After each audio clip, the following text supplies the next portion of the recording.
Hello everyone, and welcome to Action RPG. I'm your host Aaron, and for today's video we're headed to the world of the Slormancer, developed by Slormite Studios. I have now completed the campaign, I've run Endgame a few times, and I feel ready to give you my review.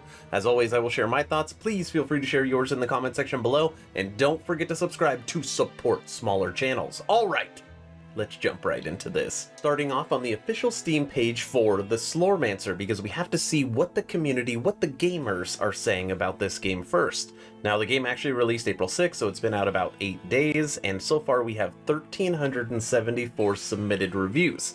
And what are they saying about the game so far? It is getting a very positive review at 82%, so a fairly positive B. Now, normally when a game drops, there's tons of issues, crashes, servers, lots of problems. Luckily, so far for the Slormancer, it has not experienced any of those problems, which is great. Okay, now let's actually see what people are saying. Waiting for Russian language, has potential for sure, 10 out of 10, very fun, lots of loot. So far so good. A pretty good ARPG that I hope becomes a classic, so I bought this game and already have around 6 hours on it already. This pixelated ARPG is worth all the goldus that costs. Run to try it, you fool. Goldus is what the in-game currency is called. Good game, will play more. Game is really fun and creative. Don't listen to these crybabies whining about the game being too grindy because they can't max all their skills within the first chapter of early access game. Game certainly has a lot of potential. That comment always makes me laugh. Now, if you did not know this, the Slormite Studios has released a early access roadmap for us, so we can kind of track the progression, and they give us an ETA on when the next update is coming, which is awesome.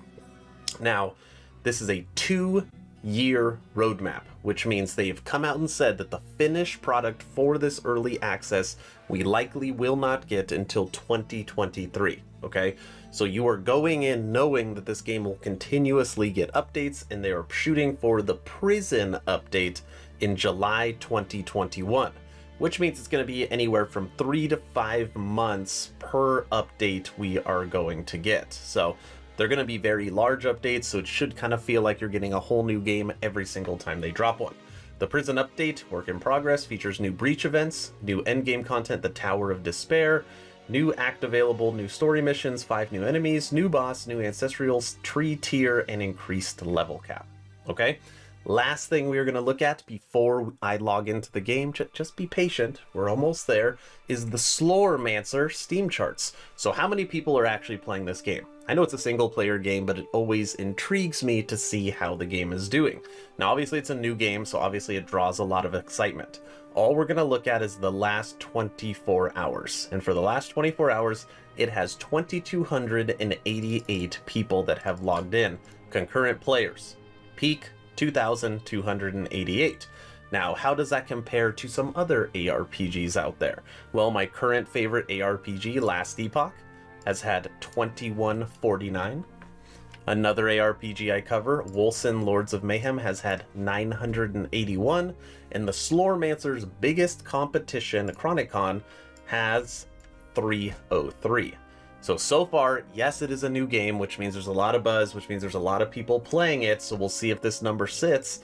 But right now, the Slormancer, as far as concurrent players, is doing very well. We are officially logged into the game. Welcome to the Slormancer. Now, the first thing I want to talk about is movement. In common for ARPGs is you click to move around. Not in this game, you use your keyboard, WASD. Now, movement actually feels really good, it's fluid, you never have to worry about lag. I actually really enjoy it, even though it feels different.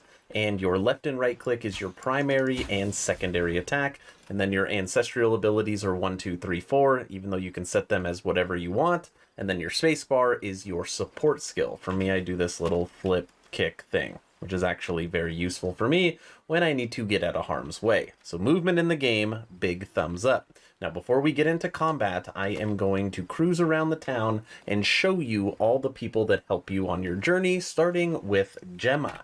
Now, Gemma is the town merchant. She has ever-changing equipment, so you could always like pop in and see if there's something you want to purchase. On top of that, this is where you sell all your gear that you don't want for the in-game currency, Goldus. Okay, so Gemma is our first person. As we move through the town, we come onto the king. Hello, king. He really doesn't do anything, but obviously he is the one that you are trying to save his kingdom from the Slormancer. What's up, king? Then you come up to Palstring. Now, Palstring is your end game. This is where you run expeditions, and we will log into this in a second when I show you combat. Then you come over here, you have Ormus, which is where you go to respec, which I have done so many times, which sucks because he takes 10% of your Slorm every time you do it, but you do have a way to respec your skills. And if you come down here, his brother Olaros is where you respec your Slorm from your ancestral legacy. Okay? But I have not had to do that. As we continue to cruise around, you have Adam over here. Adam is the person that when you find a certain item, you sell it to him, or I guess you should say you trade it to him, and then he gives you an ancestral stone, which we will talk about when we are looking at skills. All right, go away, Adam. And as we continue to cruise around, we are going to come up to Joanna. Hello, Joanna. And this is where your stash is, which I've literally never needed to use because the inventory is so vast in this game. But you do have a stash by Joanna. And as we come down, you have the other playable classes in this game. You have the mischievous mage, which is in this game for me is level 4 because I use my ranger or my huntress. And then over here, you have the hunter, the mighty knight, which is also level 4. And as we come over here into the corner, if you remember what I was talking about during the early access roadmap, this is going to be the next part of the story. Have you seen my pretty key? This is the warden. When you click on him right now, this part of the story is not yet ready. You should go and talk to Palstring to run expeditions. But we are not done. We have one more person to talk to, and that is Rick. Rick is where you go to craft, and I will show you what that looks like. So right here is the Slormatologist Delight. Okay, so let's take an item. We'll take my helmet. We put it in there. Okay, then you have to get these little things that you find called Slormites. Okay, then you put in your Slormite. Right now my potential is 89%. For one of these 3 things, and then I click activate Slormanizer. Reinforced failed, so that 89% was not very good, and it did not work. All right, let's try it, and now I can no longer try it again. So, I mean, I really haven't done much crafting, but it does have a crafting mechanic in the game, and that is everybody in town. Ready to check out some combat? We are about to log into an expedition. Now, when you are choosing an expedition, there is 12 different levels, going as little as -30 to as high as positive 20,000. For me right now, I've only put 5 or 6 hours into the game, even though I beat the entire campaign. I am running level 2, which is 220% max life multiplier. Now, something hilarious. When you click, this is just a little detail, on the negative, which is the lowest, the background sound burps. Listen to this.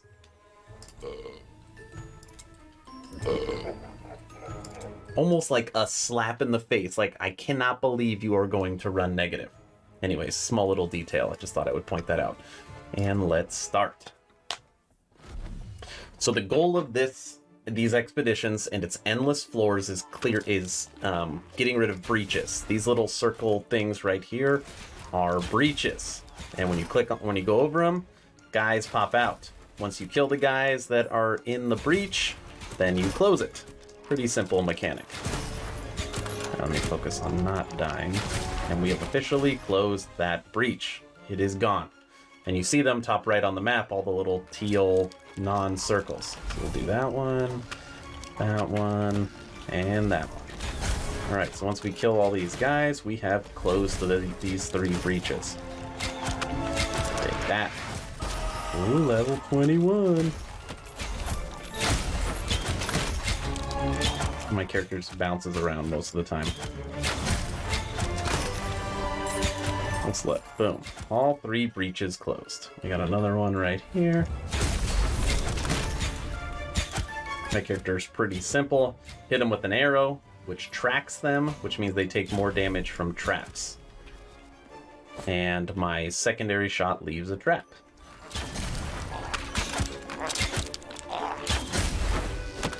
Come on, hit that trap. Come here, buddy. Hit it. There we go.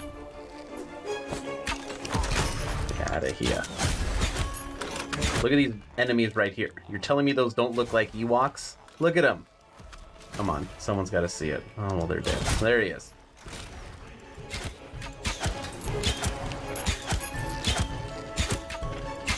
Stop trying to shoot me. Okay, have we cleared enough? Nope, not cleared enough. So once you have 5 left, you see up here that there's 15, then you can move on to the next floor. So we need to clear 3 more.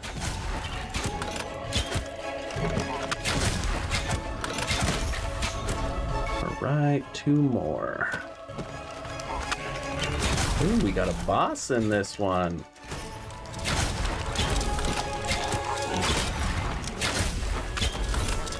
I hate this boss. These damn arrows. Throw up my shield.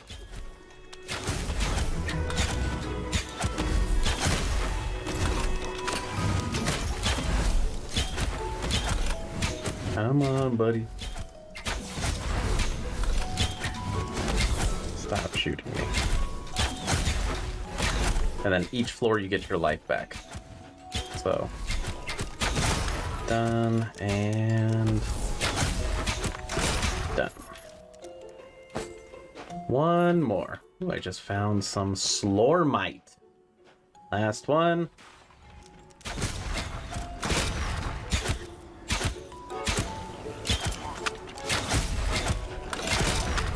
And you have officially seen an expedition.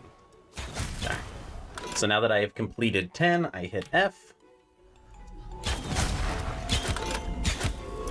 And my portal opens. So now I get to go to the next floor or head home. Now I'm going to head home to show you how it works. Head home. Pulls up your stats for the victory.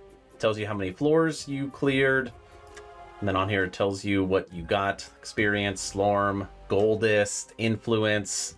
And then when you are done, you click on that, and then all your little rewards pop out here, which is normally currency. That is combat. That is an expedition. Now let's talk about menus and skills, and there really is a lot to showcase. Slormite Studios did a great job in tracking data. Now you already saw this screen earlier when we were looking at the merchant. This is all the items that I have on my Huntress. These are all the items in my inventory, but over here is where you see your data. This is the first character breakdown sheet. Here is the second character breakdown sheet, and here is the third. So you are never guessing what does what because everything is tracked. Then you move over to your Slorm Reaper, and what that means is basically your weapon, your main damage dealing weapon. Now on here I've only found 4 bows for my Huntress, and just to show you perspective, this level 12 bow of the trainee does 7 to 13. The next bow I found, this one was Adam's bow, and it does a lot more damage. It's at level 7, it does 46 to 63.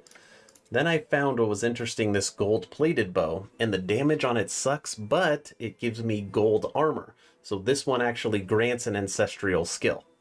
Okay? But over here is the 4th one I found. Bow of the Nimble Warrior. And at level 10 it does 106 to 146, so it is the main. It does so much more damage than what I was using previously, and it gives me nimble effects. Now if you don't know what nimble effects are, right here I have this little aura around me, which gives me the Nimble Warrior. And all that basically means is I'm granted increased critical strike chance, increased critical strike damage. It's just a much better bow than what I was using. And last but not least, you have the character attribute breakdown, which I also really like because it is really easy to change points. So you have toughness, savagery, fury, determination, zeal, willpower, dexterity, and bravery. And right now I want attack speed into dexterity. But let's say I don't want attack speed. I could take all those points out and I can put them here. Or I could pull them out and I could put it here, here, here, here. I could break down however I want, and you can always pull them out as you feel needed and put them into what you want. Dexterity. Very easy, very clean system.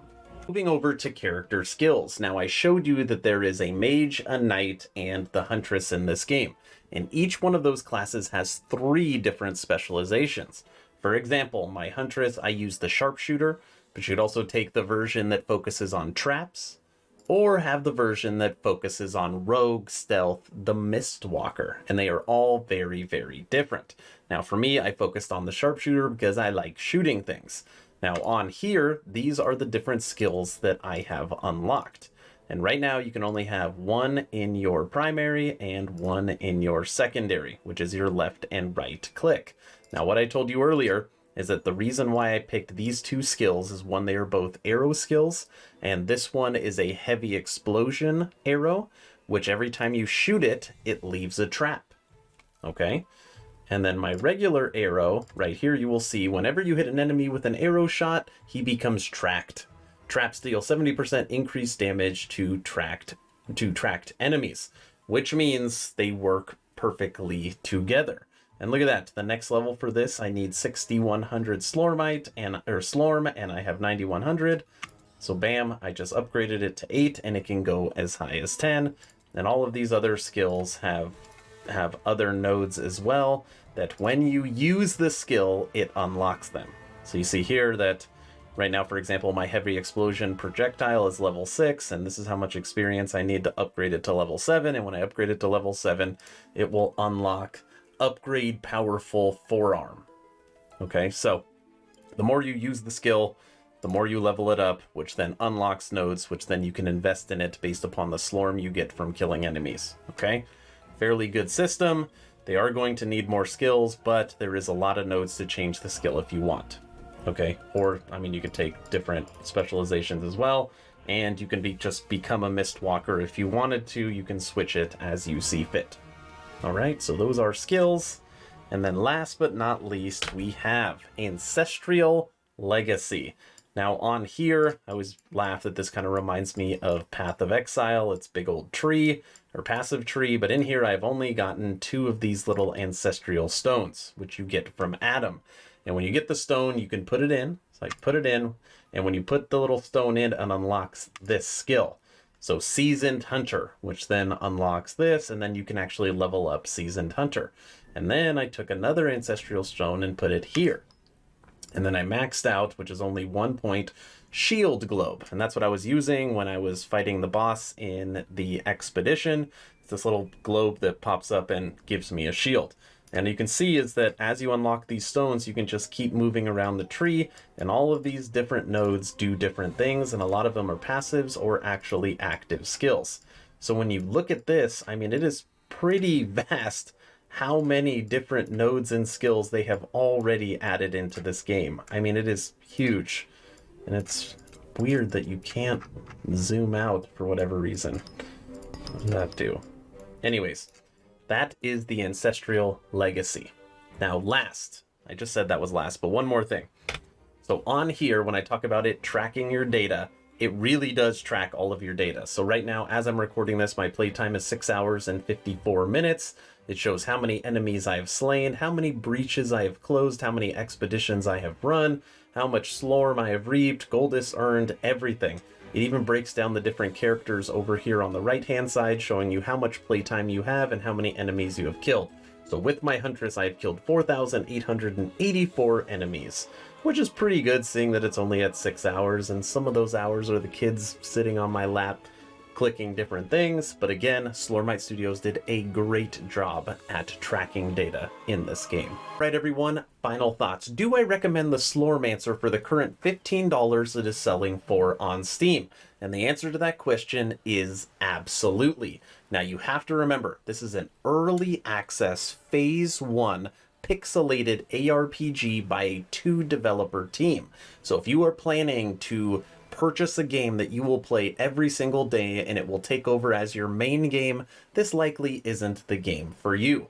I got through the campaign in about 4 hours, and then obviously you've seen I've played for about another 3 hours through expeditions and learning and respecking, trying to make my character better. So I feel like if the campaign took you 5 hours, and I feel like if you put another 10-15 hours into expeditions, that $15 is giving you 20 hours of playtime, and of course you can continuously play if you want to keep running expeditions to try and go up to different levels.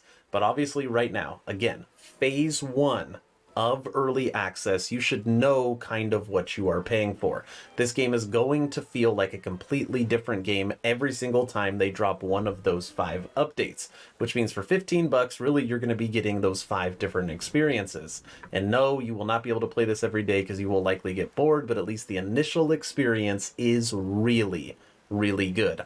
I've had a lot of fun, my kids have had a lot of fun playing it, and I am still learning. Now, my only gripe, and this is for Slormite Studios, is this right here. As I am learning the game, as I am new to it, as far as respecking, it totally sucks having to give up 10% of your Slorm every single time you respec. I wish they didn't have that in the game until maybe a little later on so people have time to get used to it and learn it. But if that is my only gripe about the game, it is definitely doing well for its phase 1. I hope you all enjoyed this video. If anybody is out there playing the Slormancer, I want to know your thoughts. Let me know if I missed anything. Is there anything I need to add to this video? Let me know in the comment section below. If you have not joined the official Action RPG Discord, please do so. We're approaching 450 members, great conversations every day. The idea is to create a gaming community that could jump from game to game together, so you never start the server alone. Link for that Discord is in the description. I hope you all enjoyed this review of the Slormancer. Stay home, stay safe. Do not forget to join the official Action RPG Discord. Aaron, out.